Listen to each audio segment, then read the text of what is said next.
The lawyer's voice was panicked. "Don't sign anything. Your son forged those documents." But I was already sitting across from my son in his office. He smiled confidently and slid the papers toward me. I picked up the pen, looked him in the eye, and said something that made his face go white. "Subscribe to the channel, leave your like and comment from which part of the world you are watching, get comfortable and relax, let's begin." The pen felt heavy in my hand, not in actual weight, but in consequence. I watched my son's face across the wide, polished desk. Marcus wore a smile I had seen countless times before. It was the one he used when he was confident he had already won. The overhead lights gleamed on the dark wood, and the air carried the sterile scent of lemon cleaner and expensive coffee. My own perfume, a simple spiced vanilla, seemed out of place here. His voice was smooth, a practiced instrument. "Right there on the dotted line, Mom. Just your signature, it's a formality." I looked down at the document. The text was a dense block of legal language. Words like refinancing and equity instrument stood out. I understood them well enough. For 32 years, I had worked among books and understood the power of words on a page. I placed the tip of the pen on the line, the blue ink poised to commit. A voicemail played in my head, not in my ears. It was from 3 hours earlier. Lawrence Phillips's voice, usually so gruff and steady, sharp with panic. "Ellie, do not sign anything. Do you hear me? Do not go to that meeting. Call me the second you get this. It's about the house." I had listened to it twice. Then I had put on my cream-colored blouse, the one with the high collar, and my charcoal trousers. I had taken the bus downtown, watching my familiar neighborhood of shaded streets and painted porch swings give way to glass and steel. "Everything is in order," Marcus continued, leaning back in his leather chair. It sighed under his weight. "This just streamlines some assets for the firm. Lets me leverage things more efficiently to help you in the long run. It's a strategic move." I lifted my eyes to his. He had my father's eyes, a deep, warm brown. But where my father's eyes held patience, Marcus's now held only an impatient expectation. He thought this was a kindness, explaining it to me. He thought I saw only a successful son offering to manage his aging mother's tedious affairs. "I see," I said, my voice calm. I did not move the pen. He misinterpreted my hesitation. "It's completely standard. I had my paralegal draw it up. You trust me, don't you, Mom?" That question hung in the air between us. It was a blade wrapped in silk.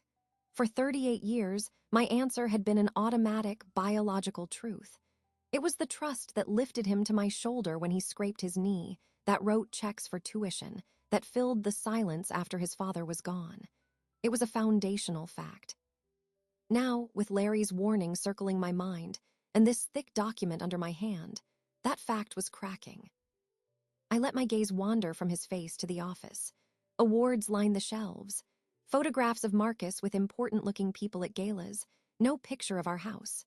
No picture of me except a small, framed one on a corner shelf, almost an afterthought. I recognized it.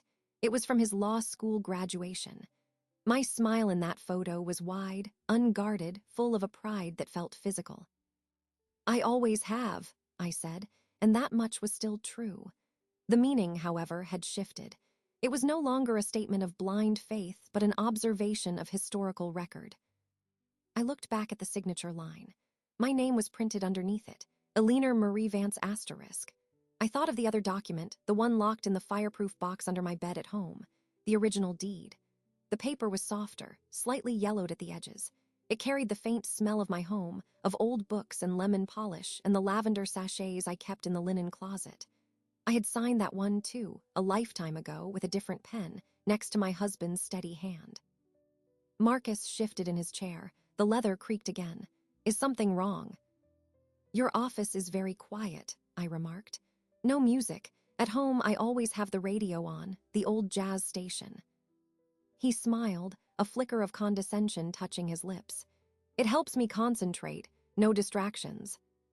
"No distractions," I repeated.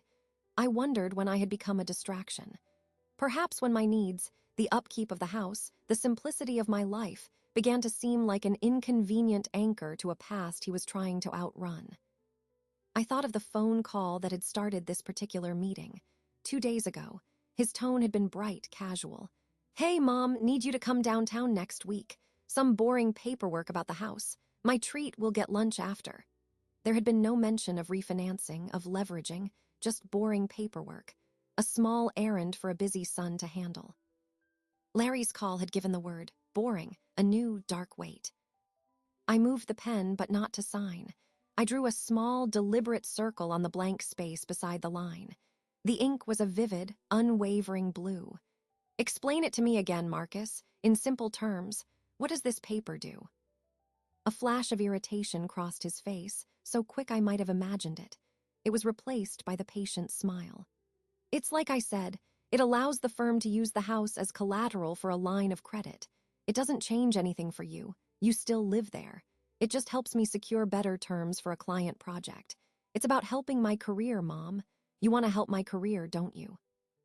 He was using the old language, the language of our bargain, my support for his future. I had said those words myself, holding his face before his first big college interview. I am here to help you build your future. I had meant my love, my labor, my silence about the bills I worked overtime to pay. I had not meant my home. I want to understand what I'm signing, I said, my tone flat and reasonable. That's only prudent. He let out a soft breath, a sigh of indulgence. It's a deed of trust. It just places a lien on the property. It's technical. You really don't need to worry about the details. A lien, he said the words so lightly. A claim against the only thing I truly owned, the walls that held every memory of him, the kitchen where I packed his lunches, the bedroom where he dreamed his first big dreams, the living room where we sat after his father's funeral, two people clinging to each other in the quiet. I knew then with a cold certainty that settled in my stomach. Larry was right. This was not about helping his career. This was a transaction, my home for his ambition. The pen felt like a surgical instrument. I looked at his expectant face, at the confident set of his shoulders in his tailored suit. He saw an older woman, a retired librarian, his mother. He saw someone who was proud of him, who trusted him, who would not question the dense forest of words he put in front of her. He did not see the woman who had spent a lifetime reading between the lines. He did not see the calculation now forming behind my eyes. I placed the pen down on the desk. The click of the barrel against the wood was a small, final sound. I won't sign this today, Marcus. His smile froze. What? Why not? I need to read it more carefully, at home, in good light. I kept my voice mild, even apologetic. You know how my eyes get with all this small print, and I should have Larry look at it. It's only sensible. The mention of Larry's name did something to him. A slight tightening around his eyes, a minute stiffening of his posture. Larry, why would you bother him with this? I'm your son. I'm a lawyer. I'm handling it. Exactly, I said, gathering my purse into my lap. The leather was worn and soft under my fingers. You're a lawyer. This is a legal document. It's always good to have a second set of eyes, even in the family. It's nothing personal. I stood up. The movement felt decisive. The moment was broken. The trap, if it was a trap, had been avoided. For now. He stood as well, his demeanor shifting to one of slightly offended concern. Mom, you're making this into a bigger deal than it is. This is just how business is done. I thought you'd be happy to help. I am happy to help you, Marcus, I said, and I meant it in a way he could not yet comprehend. But I help on my own terms. I'll take this with me. I reached out and slid the document across the desk toward me. I did not look at it again. I simply folded it once and placed it in my purse. The air in the room changed. The easy victory he had anticipated was gone. In its place was a faint, new tension. I had never refused him before, not on something important. Fine, he said, the word clipped. Take your time, but the terms are time-sensitive. I'll need it back by the end of the week. I'll be in touch, I said. I walked out of his office, past the silent, empty desk of his paralegal. I rode the elevator down to the gleaming lobby. I pushed through the heavy glass doors into the afternoon sun. On the bus ride home, with the forged document in my purse, I did not feel anger. Not yet. That would come later, a slow, cold seep. What I felt was a profound clarity. The foundation of my world had just proven itself to be made of sand. I could either sink or I could learn to build on something else entirely. I touched my purse. Inside were 2 documents now, the one he gave me and the memory of the one he did not know I had. The real one, the promise. I had not signed his paper, but in that moment, in the quiet hum of the bus, I signed a different contract with myself, one written in resolve and witnessed only by me. The bus ride home was long. I held my purse on my lap, feeling the weight of the folded document inside. The city blurred past the window, a stream of strangers and steel. My mind was not on the view. It was sorting facts, lining them up like books on a shelf. Marcus's urgent call about boring paperwork. Larry's frantic warning. My son's too confident smile as he slid the pen toward me. The specific term, deed of trust. Each fact was a tile, and together they formed a picture I could no longer ignore. I let myself into my house. The quiet here was different from the silence of his office. This quiet was full. It held the echo of the radio I usually played, the memory of spoken words, the settled peace of a lived-in space. I locked the door behind me. I did not turn on any lights. I walked to the kitchen and filled the kettle. The routine of making tea was a necessary anchor. While the water heated, I went to my bedroom. I knelt on the rag rug beside my bed and pulled out the fireproof box from underneath. The metal was cool. I worked the combination lock my birthday, a fact Marcus had forgotten 2 years running, and opened it. Inside were passports, my marriage certificate, life insurance papers. And there, in a clear plastic sleeve, was the deed to my house. I took it out. The paper had a different texture than the one in my purse. It was softer, with a slight grain. I unfolded it and my eyes went to the signatures. Mine and my husband Charles's from a lifetime ago. I traced the notary's seal with my finger. It was a tangible truth. The kettle whistled from the kitchen. I returned the real deed to the box and locked it away. I made my tea, the ritual of steeping the leaves forcing a mechanical calm. Then I picked up the phone and called Larry. He answered on the first ring. "Ellie." "I'm home. I didn't sign it." I heard a long, shaky exhale on the other end of the line. "Thank God. Where is the document now?" "In my purse." He called it a deed of trust, a lien. Larry made a low, angry sound. "That's one word for it. The draft I saw was more than that. It was a quitclaim deed, Ellie, a transfer of ownership. He was trying to get you to sign your house over to a shell corporation, probably one he controls." The words landed with a dull, physical thud. A transfer, not a loan, not collateral, a theft. I took a slow sip of tea. The warmth did nothing to dispel the cold settling in my core. "I see. You need to bring that paper to me, today, and the real deed. We need to compare line by line." "I'll be there in an hour," I said. An hour later, I was sitting in Larry's office. It was cluttered with stacks of files and legal books. A framed photo of his late wife sat on the desk. It felt like a place where real work was done, not a stage for performances. He put on his reading glasses and laid the 2 documents side by side under his green desk lamp. He was silent for a long time, his finger moving under the lines of text on Marcus's document. His lips were pressed into a thin line. Finally, he sat back, taking off his glasses. "It's a forgery of the original," he said, his voice gravelly with disgust. "A very good one. He used your real parcel number, the legal description, but look," he pointed. "The grantor is listed solely as Alina Marie Vance, an unmarried woman. It's erased Charles, and the grantee is Vance Holdings, LLC. I'll bet my license that company was formed in the last 60 days. I stared at the words unmarried woman. The erasure of his father felt like a separate, deeper cut. So he knew it had to look authentic. He used the real information. "But he got arrogant," Larry said, tapping the real deed. "He didn't account for the fact you might have the original to compare it to, or that you'd show it to a lawyer. He assumed you'd just sign where he told you to sign." He looked at me, his eyes full of a pained respect. "You suspected something weeks ago when you asked me to review your estate plan. That's why you had me make a notarized copy of the real deed. You knew." I had known, or at least I had feared. It started with small things. Marcus's increased interest in my finances, his questions about property taxes, his offer to digitize my important papers. A mother knows the tone of her child's voice. The questions had stopped being about care and had started being about assessment. I knew he was looking at my house like an asset, I said. I didn't want to believe he would do this. Well, he did, Larry leaned forward. Ellie, this is fraud, criminal fraud. We have the evidence right here. We can go to the police. We can have him disbarred. I looked at the two documents. One was truth. One was a lie. My son was the author of the lie. The urge to let the law crash down upon him was a sharp, hot impulse. But it was just an impulse.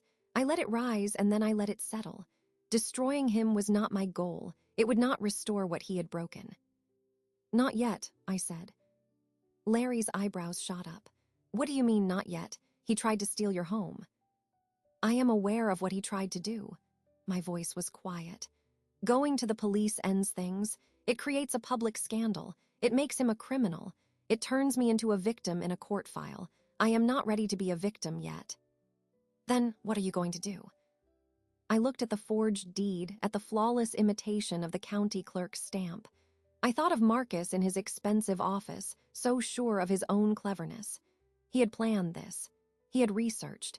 He had committed a crime, expecting no consequences from his trusting mother. He thinks I took the document home to read, I said. He expects me to bring it back, signed, by the end of the week. He believes I am confused, that I just need a little time to come around.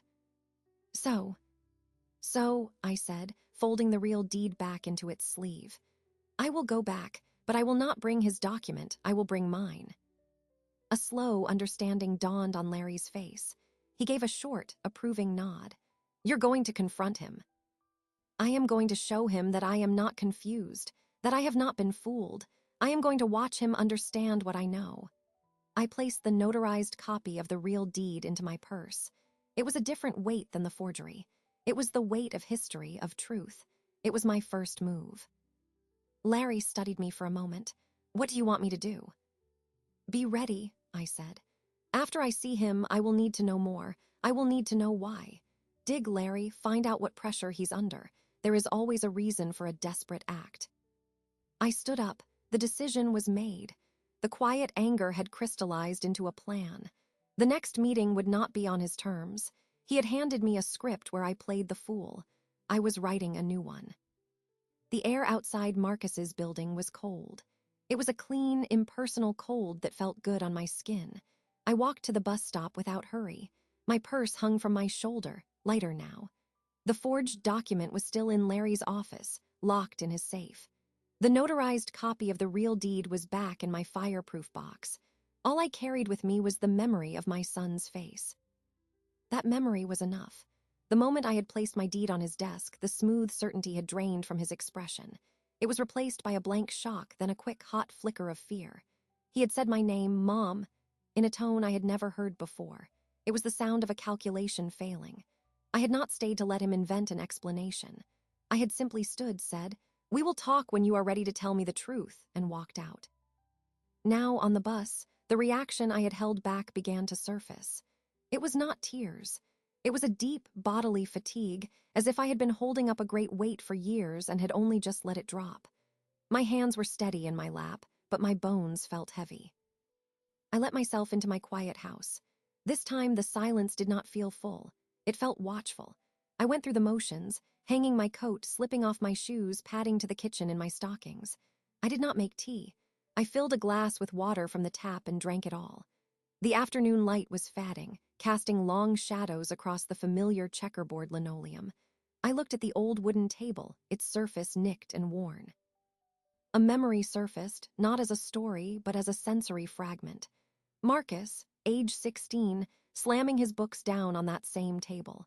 His face was tight with an anger I did not yet understand. "I'm not having my study group here," he had said, his voice low and fierce. "Why not? There's plenty of space. I can make snacks." "Because it's here asterisk, Mom. Look at it." His gesture took in the outdated wallpaper, the old refrigerator humming in the corner. "Tyler's house has a media room. Alicia's dad is an architect. Their places are their asterisk normal asterisk." I had looked at my kitchen.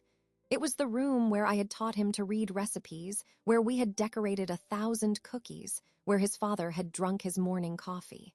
It was the heart of our home. To him, in that moment, it was a mark of shame. "This is your home," I had said, keeping my voice even. "It's a house," he had corrected me, a teenager's cruelty sharpening the words. "There's a difference."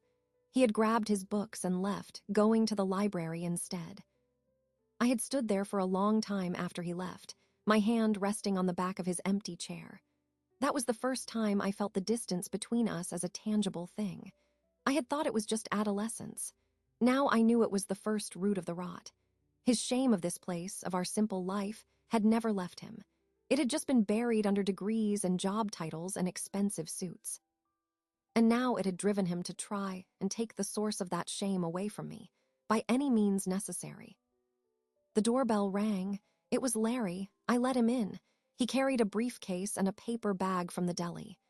"I figured you wouldn't have eaten," he said, his gruffness a cover for concern. We sat at the living room coffee table. He pulled sandwiches from the bag, but also a slim folder of papers. We ate in silence for a few minutes. The familiar taste of turkey on rye was a mundane anchor. "I started digging," he said finally, wiping his mouth. "Like you asked, it wasn't hard. Public records, some calls to old contacts at the Bar Association." He opened the folder. "Marcus is in trouble, deep financial trouble." He slid a spreadsheet toward me. Columns of numbers, dates, names of creditors. He overleveraged to buy into his firm's partnership. That downtown office isn't just rented. He's personally liable for a chunk of it. Then there's the condo, the car lease, the lifestyle. Larry pointed to a red number at the bottom. "He's facing a liquidity crisis. Several large payments are due in the next 60 days. If he misses them, his partners will force him out. He'll be bankrupt, and his professional reputation will be ash." I looked at the numbers. They were just figures on a page, but they explained everything. The pressure, the desperation, the cold logic of his decision. Stealing my house, liquidating it, would have given him enough to stave off the crisis. It was a brutal, practical solution. "He was going to save himself by destroying me," I said. It was not a question. "Yes," Larry said simply. "He saw your home as an unlocked vault, the last asset he hadn't already spent." I leaned back against my sofa, the same one where I had read to Marcus when he was small. The fabric was worn soft in that spot. The betrayal was no longer a shocking act of malice, but a calculated act of a cornered man. It was, in a terrible way, worse. It meant he had evaluated me, his mother, as a resource. He had weighed the risk of my trust against the certainty of his ruin, and he had chosen to betray me. "The shame," I said quietly, more to myself than to Larry. "He was ashamed of this house when it was all we had. Now that he has nothing, he sees it as his only way out. But he's still ashamed. That's why he forged the document. He couldn't even bring himself to ask." Larry nodded. "Pride and panic are a dangerous mix, so you have the why. What does it change?" I looked around my living room. At the bookshelves I had built with Charles. At the rug Marcus had spilled grape juice on. At the windows that framed the maple tree we planted when he was born. This was not just an asset. It was a life, my life. "It changes nothing about what he did," I said. "But it changes what I must do. He doesn't need punishment from a court. He needs to understand the value of what he tried to throw away. He needs to see the cost." "And how do you make him see that?" I looked at the financial spreadsheet, then at the warm, cluttered safety of my home. A plan, cold and clear, began to form in my mind. It was not about exposure. It was about education. "I will invite him to dinner," I said. I waited 2 days. I needed the silence between us to become a tangible thing for him. He would be expecting something, an angry call, a formal letter from Larry, the police at his door. I would give him none of that. Uncertainty would be my first weapon. On the third morning, I stood at my kitchen counter, the cordless phone in my hand. The sunlight fell across the recipe box I had pulled out. I looked at the card for chicken and dumplings, written in my mother's looping cursive. It was Marcus's favorite, a meal I hadn't made in years. I took a slow breath, settling my expression into one of weary sadness. I did not feel sad in that moment. I felt focused. But the tone had to be right. I dialed his mobile number. He answered on the fourth ring, his voice cautious. "Mom." "Marcus, I let a small sigh travel down the line.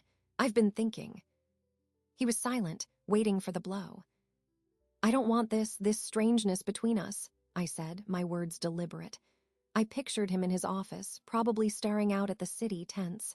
What happened in your office, it hurt me, deeply, but you are still my son. Mom, I can explain, he began, the lawyer in him seizing the opening. Not on the phone, I interrupted gently, firmly.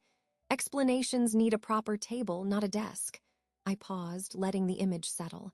Come for dinner, tomorrow night, here, let's talk, like we used to. The silence on his end was profound.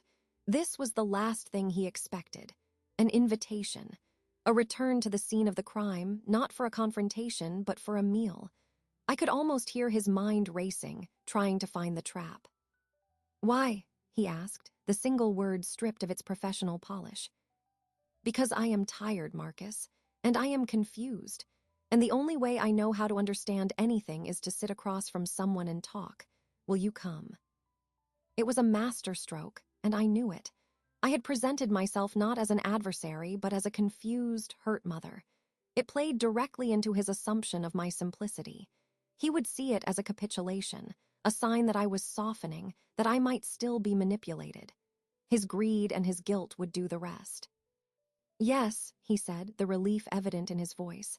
Yes, of course I'll come. What time? 7 o'clock, I said. I'll make chicken and dumplings. I hung up the phone. The pleasant, wounded tone left my face. My reflection in the dark window over the sink was calm, resolved. The hook was set. The next 24 hours were spent in careful preparation. I cleaned the house, but not obsessively. I let it remain itself, lived in, comfortable, a testament to time. I went to the market for fresh vegetables. I selected a good, inexpensive bottle of wine. Every action was part of the staging. Larry called that afternoon. He agreed. He did. What's your play, Ellie? You're not actually going to forgive him over a plate of dumplings. No, I said, looking at the chicken I was trimming. I am going to remind him. Remind him of what? Of everything he is trying to sell. I explained my plan, sparse and clear. There would be no discussion of forgeries or finances. Not directly. I would talk about his father. I would talk about pride. I would talk about the cost of things that cannot be priced. I would let the ghosts of this house sit at the table with us. The guilt would be my utensil. You're using nostalgia as a knife, Larry said, a note of grim admiration in his voice. I am using truth as a mirror, I corrected him. He has not looked into one in a long time. On the day of the dinner, I moved through my routine. I rolled out the dough for the dumplings on the floured wooden board, the one with the slight warp in the middle. I chopped carrots and celery. The house filled with the savory scent of simmering broth, a smell that was the very essence of childhood here. I set the table with my everyday plates, but I used the cloth napkins. I placed 3 settings. The third setting was for Charles. His chair, the sturdy wooden one at the head of the table, had remained in its place since his death. No one ever sat in it. It was a silent presence in our home. Tonight, I would give that presence a voice. As 7 o'clock approached, I changed into a simple navy dress. I did not put on jewelry. I wanted to present no barrier, no formality, just a mother in her home. At exactly 7, headlights washed across the front window. I watched from the living room as his sleek car pulled to the curb. He sat inside for a full minute, perhaps gathering himself. Then the door opened, and he emerged. He was carrying a bouquet of flowers, a bright, cellophane-wrapped bundle that looked foreign against the muted tones of our street. A peace offering or a prop. I waited until he rang the bell. I took one last look around my warm, fragrant kitchen at the table set for a reckoning. Then I went to the door, arranged my features into an expression of pained welcome, and opened it. You're right on time, I said, and stepped back to let him in. He stood on the threshold, holding the flowers like a shield. The bright blooms looked garish against the muted tones of my porch. For you, he said, his voice too loud in the quiet. Thank you, I said, taking them. Our fingers did not touch. Come in. He stepped inside, his shoulders stiff under his tailored jacket. He was trying to appear casual, but his eyes took a quick, assessing scan of the foyer, the living room beyond. Looking for signs, I suppose. Signs of my mood, or perhaps for the legal documents he feared I might produce. "It smells the same," he said. The statement was meant to be warm, but it came out strained. "It's the dumplings," I replied. "Go on through to the kitchen. I'll put these in water." I took my time in the sink, trimming the stems, arranging the flowers in an old ceramic vase. I could hear him moving in the kitchen, the slight scrape of a chair leg as he navigated the familiar space. When I entered, he was standing by the table, looking at the three place settings. His gaze was fixed on his father's empty chair. "I'll just be us two," he said, a question in his tone. "The table felt unbalanced with just two," I said, placing the vase in the center. "It's habit." I moved to the stove and stirred the pot. The rich steam billowed up. "Sit down, Marcus, it's ready." He took his usual seat. I brought the heavy pot to the table and served him first, a large ladleful of chicken and vegetables and fluffy dumplings. Then I served myself. I sat. The empty chair was to my left between us, a silent witness. For a few minutes, there was only the sound of utensils on plates. He ate slowly, with deliberate care, as if the food were a test. "It's good," he said finally, "just like I remember." "Your father loved this meal," I said, my voice conversational. I took a sip of water. "He work a double shift at the plant, come home bone-tired, and his whole face would light up when he saw this on the stove. He said it was the taste of being home." Marcus's chewing slowed. He said nothing. "He wasn't a wealthy man," I continued, as if sharing a fond reminiscence.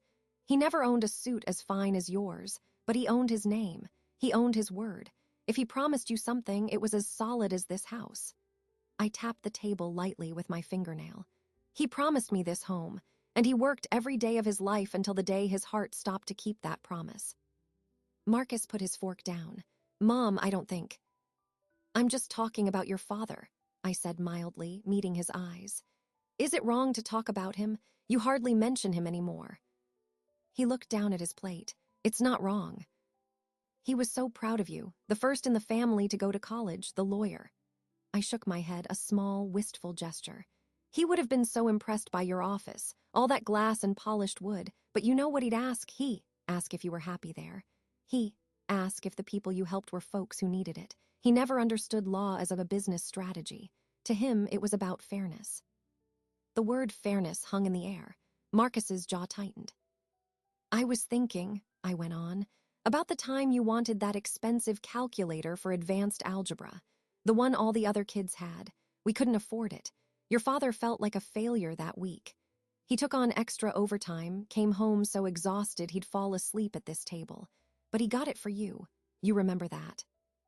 Marcus gave a stiff, single nod. He was no longer eating. "You took such good care of that calculator. You were so grateful. You got an A in that class." I paused, letting the memory settle. "That's what this house is, Marcus. It's not just walls, it's the overtime. It's the scrimping and saving. It's the promise your father made and kept. It's the A you earned. It's every sacrifice, mine and his, made tangible. It's the physical proof of our love for you." His breath hitched, a small, audible sound. He stared at the empty chair as if seeing a ghost in it. "When you brought me that paper to sign," I said, my voice dropping, becoming softer, more wounded, "it felt like you were asking me to declare that none of that ever mattered. That all those promises, all that work, all that love was just equity. Just a number on a page you could move to another column." "That's not what it was," he said, but the words were weak, automatic. He couldn't look at me. "Then what was it?" I asked, not with anger, but with a profound, aching curiosity. "Explain it to me here, at this table, where your father sat. Make me understand how my son, the boy he was so proud of, could see this home as a line item." He opened his mouth, but no sound came out. The confident lawyer, the master of argument, was speechless.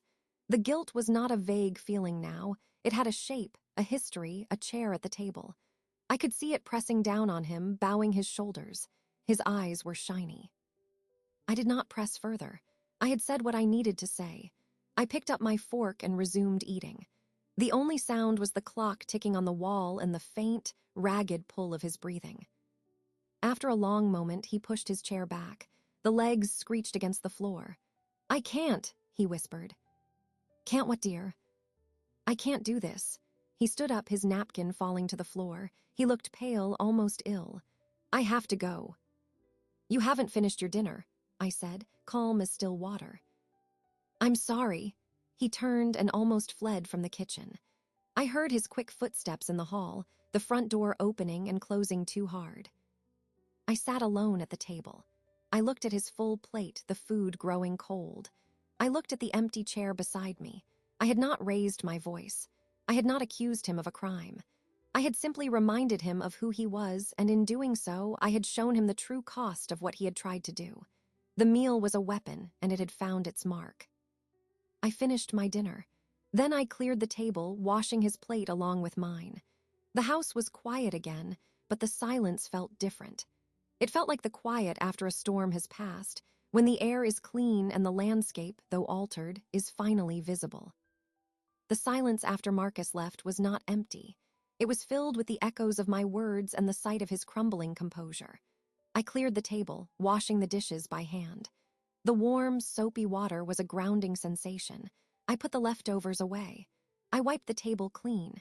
Each action was a period at the end of a sentence. The emotional confrontation was over. Now it was time for the practical one. The next morning, I called Larry. He broke during dinner. He couldn't face it. He left. "Good," Larry said, his voice all business. "That means the guilt has a foothold. A guilty man is a predictable man. It's time to secure the evidence, the kind that holds up in front of a bar committee or a judge." "What do you need me to do?" "Meet me at my office this afternoon.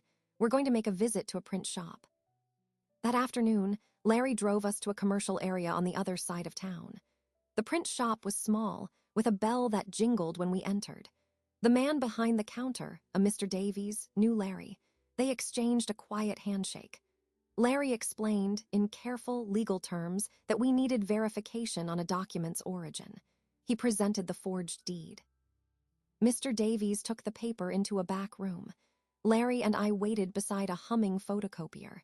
"He's a forensic document examiner," Larry murmured to me.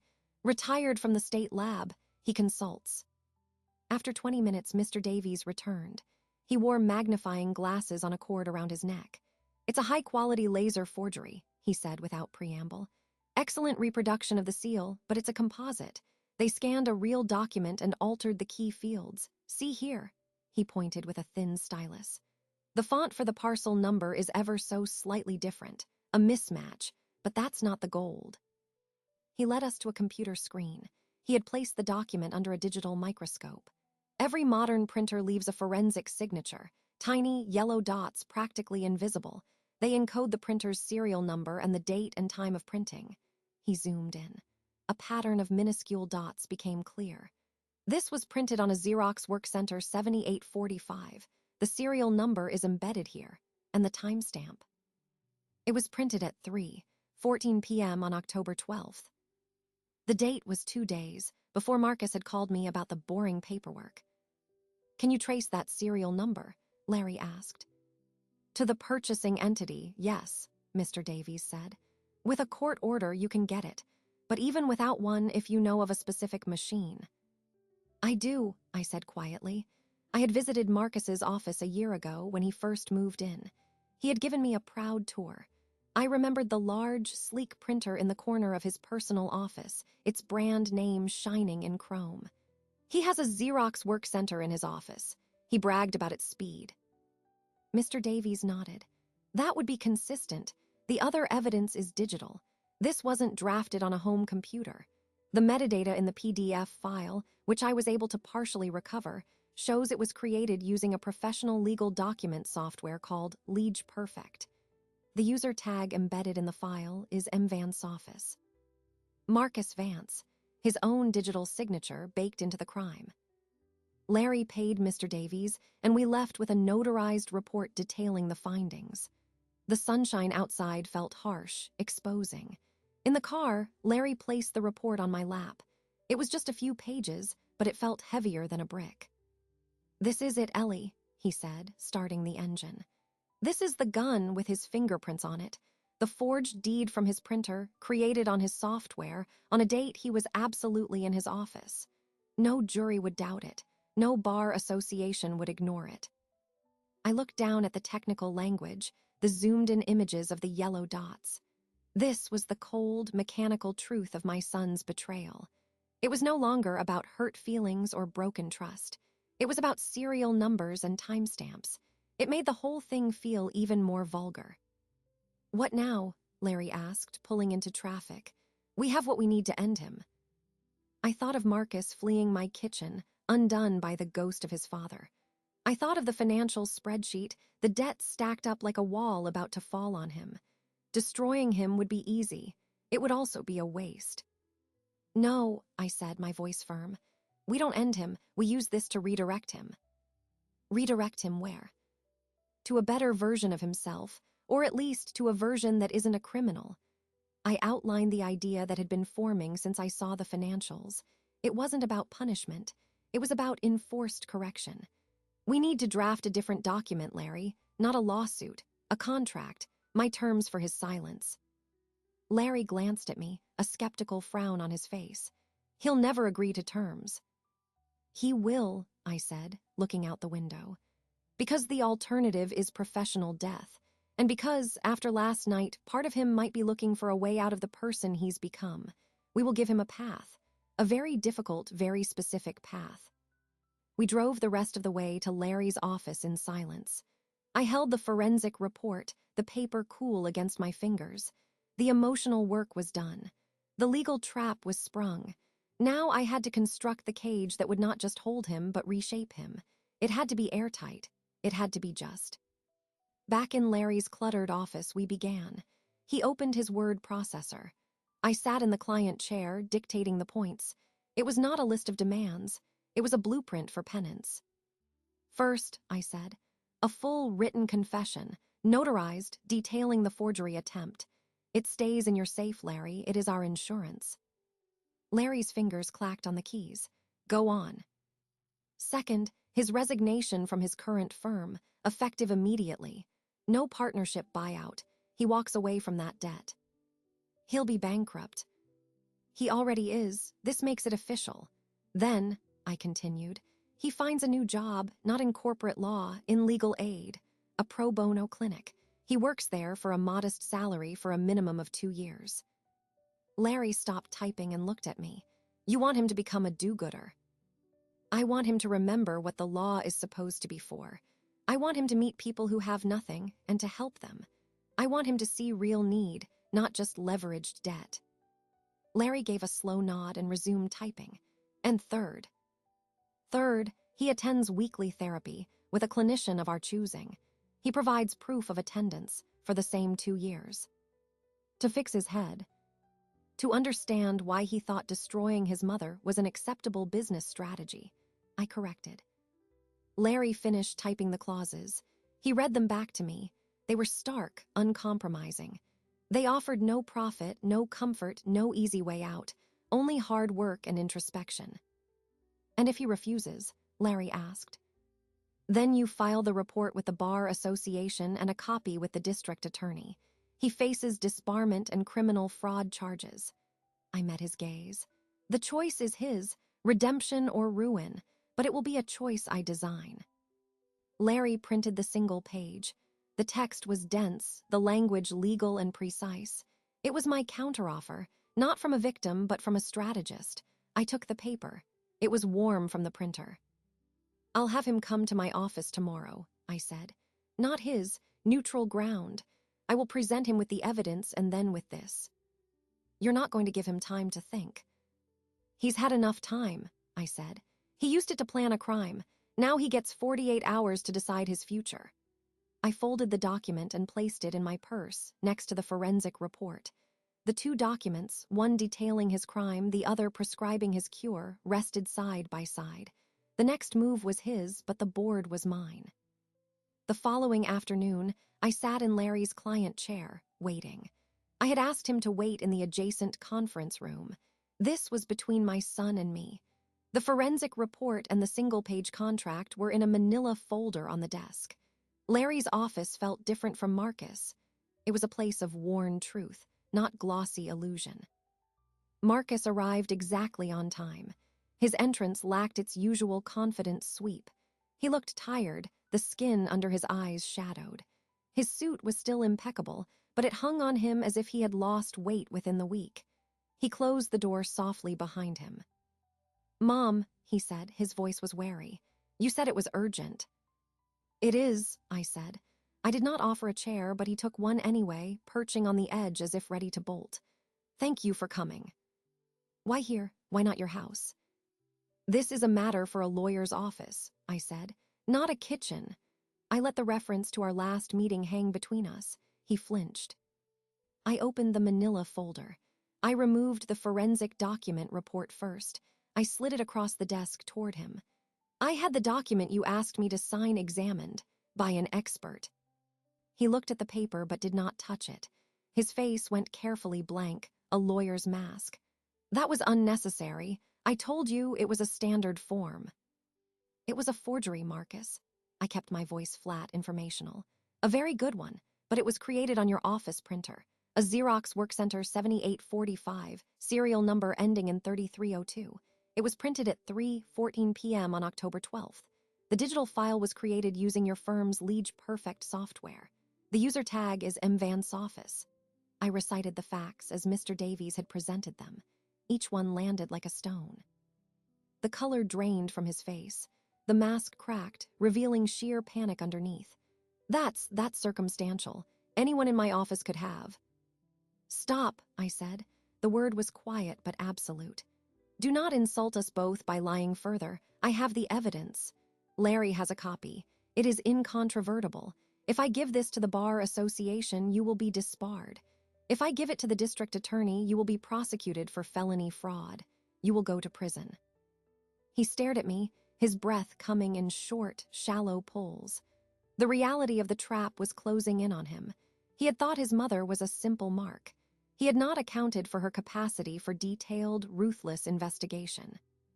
"What do you want?" he whispered. It was the question of a cornered man. "I do not want to destroy you," I said. "Despite everything, you are my son, but what you did cannot be ignored. It cannot be smoothed over with an apology, so I am offering you a choice." I took the second document from the folder, the contract. I placed it on top of the forensic report. "These are my terms. They are not negotiable. You have 48 hours to decide." He picked up the single page. His hands trembled slightly. He read it. I watched his eyes move down the clauses. His lips parted in disbelief. "This is impossible," he choked out. "Resign, legal aid, therapy, you can't be serious." "I am completely serious," I said. "Clause 1. You will write and sign a full, detailed confession of the forgery attempt. It will be notarized. It will remain in Larry's safe. It is our insurance that you will comply with the rest." He shook his head, a frantic, denying motion. "Clause 2, I continued, overriding him. You will resign from your firm, forfeiting any partnership claim. You will settle your personal debts as best you can with what remains. Then you will secure a position at a pro bono legal aid clinic. You will work there for a minimum of 2 years for a standard salary. You will help people who cannot pay." "You're ruining my career," he burst out, the lawyer's composure finally shattering. "No," I said sharply. "You ruined it when you decided to commit a crime. I am giving you a chance to build a new one, a different one." He looked back at the paper, his eyes wide with horror. "And this, weekly psychological therapy, for 2 years, this is humiliation." "It is a necessity," I said. "You need to understand why you thought betraying your mother was a viable solution to a financial problem. A professional will help you with that. Or you can remain the man you are and face the consequences of his actions." He slumped back in the chair, the document crumpling slightly in his grip. All the fight seemed to leave him at once, replaced by a dazed hopelessness. "I'll be a joke. I'll have nothing." "You will have your freedom," I corrected, "and an opportunity to regain some piece of your soul. The alternative is to have your license taken, your name disgraced in the legal journals, and very possibly a cell. Which do you prefer?" He was silent for a long time, staring at the harsh, black lines of the contract. I could see him calculating, the lawyer's mind trying to find a loophole, a leverage point. There was none. I held all the evidence. I had structured the choice to offer only one rational path forward. "Why are you doing this?" he asked, his voice hollow. "Why not just turn me in?" "Because I believe in redemption," I said. It was true, but not the whole truth. The whole truth was colder. And because simply punishing you would not fix what is broken. It would not teach you the value of what you tried to steal. This will, or it will break you completely. That will be up to you. I stood up. The meeting was over. "You have 48 hours. Deliver your signed decision to Larry. If you agree, we will proceed with the confession and your resignation immediately. If you do not agree, or if you try to disappear, Larry will file the report with the authorities at noon on the third day." I walked to the office door. I paused with my hand on the knob and looked back at him. He sat frozen, a man staring at the wreckage of his own life, offered a chance to rebuild it from the ground up on terms not his own. "The choice is yours, Marcus," I said, "but choose wisely. This is the only mercy you will get." I left him there, alone with the documents. I did not go into the conference room to speak with Larry. I walked out of the building into the pale afternoon light. The air was cool. I had done it. I had laid out the evidence and presented my terms. The power had shifted irrevocably. He was no longer the son condescending to his mother. He was a defendant, and I was both judge and architect of his sentence. There was no triumph in it, only a cold, clear certainty. The next move was his, but for the first time I had no anxiety about what it would be. A cornered animal, when shown a single narrow path to survival, will almost always take it. I had counted on that. The 48 hours passed in absolute silence. I did not call him. I did not wonder aloud to Larry. I occupied myself with practical tasks. I sorted through a closet of old winter clothes to donate. I repotted a fern that had outgrown its container. I baked a loaf of banana bread. Each action was a brick in a wall of normalcy, behind which I waited. On the morning of the third day, Larry called. "He's here," he said, his voice low. "He looks like hell. He has the papers." "I'll be right there," I said. I did not hurry. I finished the chapter of the book I was reading. I put on my coat and gloves. The day was overcast, a flat gray sky that promised neither rain nor sun. I took the bus. When I entered Larry's office, Marcus was already sitting in the client chair. He wore the same suit as before, but it looked rumpled, as if he had slept in it. He had not shaved. His eyes were red-rimmed and fixed on the floor. Larry stood behind his desk, a notary stamp and his journal laid out before him. The atmosphere was thick and silent. I took the seat beside Marcus, not across from him. I wanted to observe him directly. "You have decided," I said. It was not a question. He nodded without looking up. From a leather folder on his lap, he withdrew 2 documents. He placed them on Larry's desk. The first was several pages long, typed. The title read, "Affidavit of Marcus Allen Vance." The second was the single-page agreement I had given him. It was signed at the bottom. "Read the confession aloud, please," I said to Larry. Larry picked up the affidavit. He cleared his throat and began to read in his steady, gravelly voice. "I, Marcus Allen Vance, being of sound mind, hereby provide this voluntary statement. On or about October 10th, I conceived a plan to unlawfully obtain title to the property located at 1847 Maplewood Drive, owned by my mother, Eleanor Vance. I created a forged quitclaim deed using my office's document software and printer. I intentionally misrepresented this document to my mother as routine refinancing paperwork on October 17th, with the intent to defraud her of her property to alleviate my personal financial liabilities. I acknowledge this act constitutes felony fraud and a severe ethical breach of my duties as an attorney." Larry continued, detailing the methods, the dates, the motivations laid bare in stark, self-incriminating prose. Marcus sat perfectly still, his hands clenched into fists on his knees. With each sentence, he seemed to shrink into the chair. It was the complete dismantling of his carefully constructed persona. He was confessing not just to a crime, but to being the kind of man who would commit it against his own mother. When Larry finished, the only sound was the hum of the computer. "It's comprehensive," Larry said, placing the pages down. "It will serve." I looked at Marcus. "Do you affirm that this statement is true and complete?" He gave another stiff nod. His voice, when it came, was a raw scrape. "Yes." "Then sign it," I said. Larry slid the affidavit and the notary journal toward him. He handed Marcus a pen. Marcus's hand trembled violently as he took it.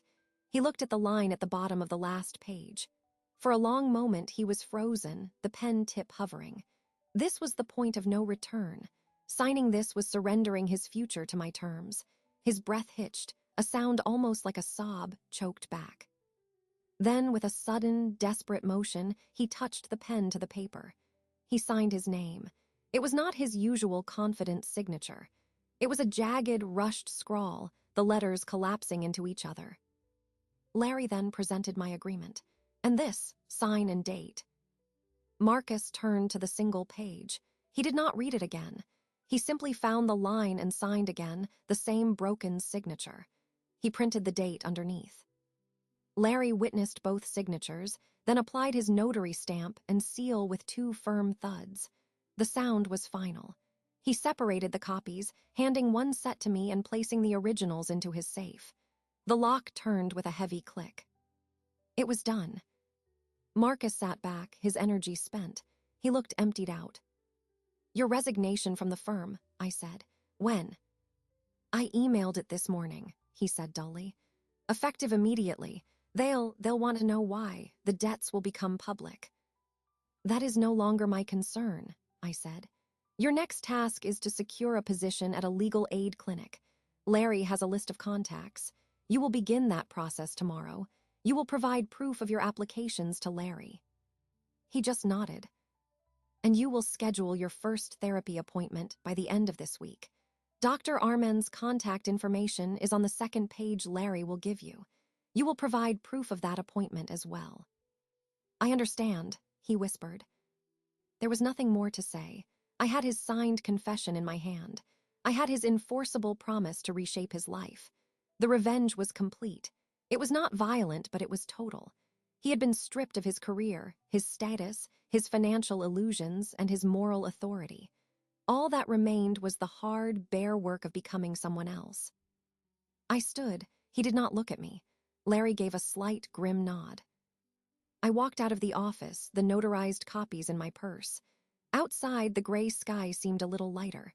I felt no elation, no sorrow, only a profound fatigue, and beneath it, a solid, unyielding foundation of peace. He had signed his own penance. The law of my house had been upheld. The signed confession was locked away. The agreement was in effect.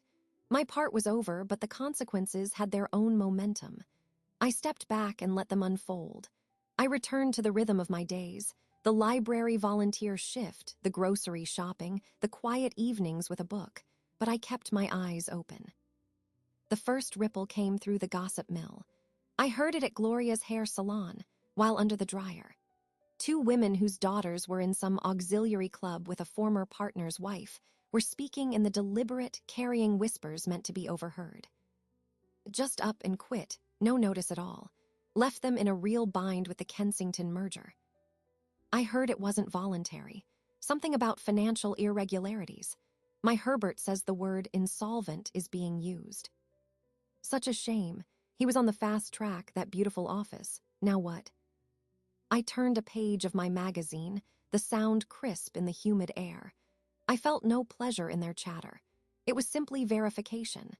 The first external sign that the world was adjusting to the new reality of Marcus Vance. Larry provided more concrete updates. Marcus had, as instructed, applied to 3 legal aid clinics. He was turned down by 2. The third, the Community Justice Project, offered him a 6-month probationary position handling landlord-tenant disputes. The salary was less than he had made in his first year out of law school. He accepted. He also began therapy with Dr. Armand. Larry received the first confirmation of appointment. There was no detail, nor did I want any. The fact of it was enough. I saw him once from a distance. It was a Saturday morning at the farmer's market. He was standing at a vegetable stall holding a bunch of carrots. He looked thinner. He was dressed in casual trousers and a simple jacket, not a suit. He was alone. He studied the carrots with an intensity that seemed out of place, as if he were reading a complex legal brief. I watched him pay, the transaction slow and careful. He did not see me. I moved on without speaking. Then, a week later, the doorbell rang. It was a young woman, sharply dressed, her expression one of polite confusion. "Mrs. Vance." "Yes." "I'm Chloe Bennett. I worked with Marcus at Sterling and Gray. I was his senior associate." She shifted her weight. "I'm sorry to bother you at home. I've been trying to reach him, but his phone is disconnected. HR said he left no forwarding address, just a P.O. box. I have something of his from the office, and I wanted to make sure he was okay. The way he left was so sudden." I looked at her. Her concern seemed genuine, laced with professional bewilderment. I opened the door wider. "Come in for a moment." She stepped into the foyer, her eyes taking in the hallway with its family photos. She held a small cardboard box. "Would you like some tea?" I asked. "No, thank you. I can't stay long." She placed the box on the hall table. "It's just some personal things from his desk. A photo, a stress ball, a few books. I thought he might want them." "That was thoughtful of you," I said. "He has moved. He's taken a new position." Her eyebrows rose. "So quickly, at another firm?" "No, at the Community Justice Project, in their housing law division." Her confusion deepened into outright shock. "Legal aid, but why?" The question burst out of her before she could stop it. She flushed. "I'm sorry, that's none of my business. It's just such a dramatic shift. He was so focused on the corporate track." "His priorities changed," I said, my voice neutral. She nodded slowly, not understanding. "Well, if you speak to him, please tell him we wish him well. He was a brilliant strategist, a tough mentor, but brilliant." She glanced at the box. "The team is adrift. The Kensington deal fell apart after he left. There's talk of an internal audit. It's a mess." I recognized the subtext. She was here not just out of kindness, but to gather information. The firm was scared, looking for clues. I provided none. "I'll let him know you stopped by," I said, walking her back to the door. After she left, I looked inside the box. On top was a framed photograph. It was of Marcus and his team standing on a rooftop terrace, glasses raised. He was in the center, smiling that confident, winning smile. He looked like a man who owned his world. I put the lid back on and placed the box in the hall closet. I would not deliver it. He could collect it himself if he ever came back here. That evening, Larry called. Got an update from the clinic supervisor. Reluctant praise, but praise nonetheless. Marcus took on a case last week. A single mother facing eviction from a slumlord who hasn't made repairs in years. Marcus apparently spent 2 nights digging through city building code violations and found a precedent that forced a stay. The supervisor said he was surprisingly tenacious and worked for the client, not the clock. I listened, saying nothing. "It's a start," Larry said, "or it's an act, hard to tell." "Time will tell," I replied. I hung up and walked to the living room window. The maple tree in the front yard was nearly bare, its branches etched against the twilight sky.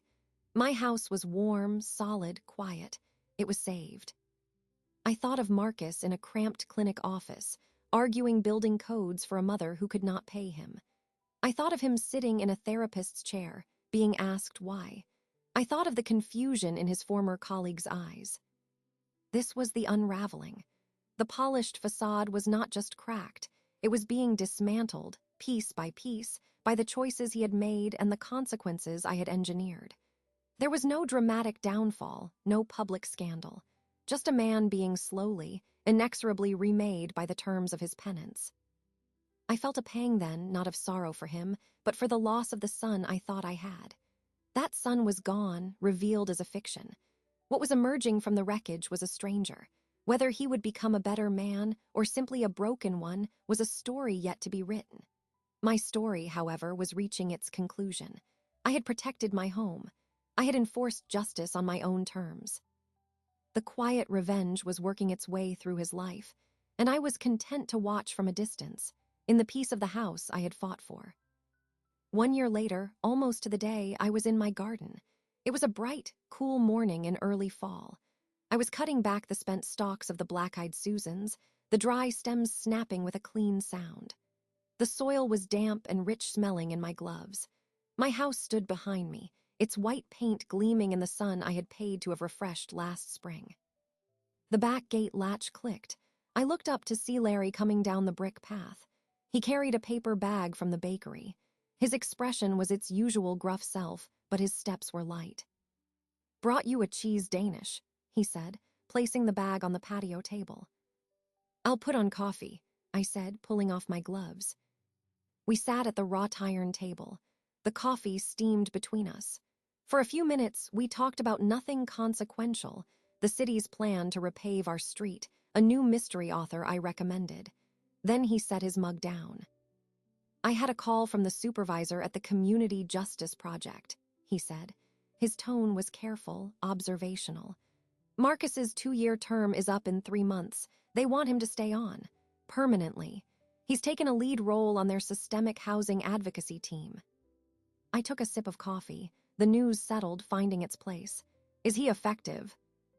"More than that. According to the supervisor, he's become their most valuable litigator. He won a class action suit against a negligent management company 2 months ago, saved the homes of 17 families. It made the legal trade papers, but not the business section." Larry allowed a small, dry smile.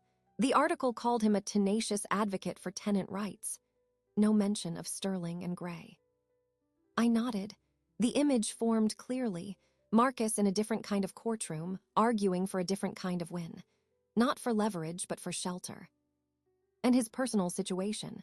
I asked. "The therapy is ongoing. He sold the condo and the car. He lives in a small apartment near the clinic. His financial debts are settled, though he has nothing left. He is, by all accounts, a man who goes to work and goes home." Larry paused. "He asked the supervisor to convey a message to me, to pass on to you if I saw fit." I waited. He said, "Tell her the foundation is slower to pour, but it sets harder." I looked out over my garden at the tidy beds prepared for winter. A foundation. He was speaking of his own. I said nothing. Larry finished his coffee and stood. "That's the update. The confession remains in my safe. The terms have been met and then some." He touched my shoulder briefly, a rare gesture. "You did a good thing, Ellie, a hard thing." After he left, I finished my gardening. I put the tools away in the shed. I went inside to wash up. On the hall table, mixed with the day's mail, was a small, plain envelope. My name and address were written in a familiar hand, but the script was different. Less assured, more deliberate. There was no return address. I took it to the kitchen table. I opened it with a butter knife. Inside was a single sheet of lined paper, like from a legal pad. The message was brief. "Mom asterisk. I won't ask for forgiveness. I have no right to it. I am writing only to say this. I am starting to understand the weight of a promise. I am trying to learn how to keep my own. Thank you for not destroying me. Marcus." I read it 3 times. The words were simple. There was no justification, no plea, no elaborate self-pity. It was an acknowledgement, a statement of progress on a long, difficult road. I felt no surge of emotion, no tears. Instead, a deep, quiet sense of completion settled within me. The cycle was closed. The revenge had run its course. It had not been an act of violence, but an act of severe correction. It had taken my son apart and forced him to reassemble himself with different materials. The result was a stranger, but one who might, in time, become a man I could recognize. I folded the letter along its original creases. I went to the living room and opened the top drawer of my secretary desk. Inside were other important papers: my marriage certificate, Charles's death certificate, Marcus's law school graduation announcement. I placed the letter inside, among these markers of a life. It belonged there as a record of a different kind of passage. I closed the drawer. I walked to the front window. My house was quiet, filled with the peaceful light of late afternoon. Every book on its shelf, every worn spot on the rug, every memory in the walls was safe. I had protected it. I had used my wisdom and my will to turn a betrayal into a lesson, and in doing so, I had secured my own peace. The vengeance was complete. It had been heartwarming only in the sense that it had not left a wasteland. It had left a possibility. For him, for me. I looked out at the maple tree, its leaves just beginning to turn. My house, my peace. It was enough.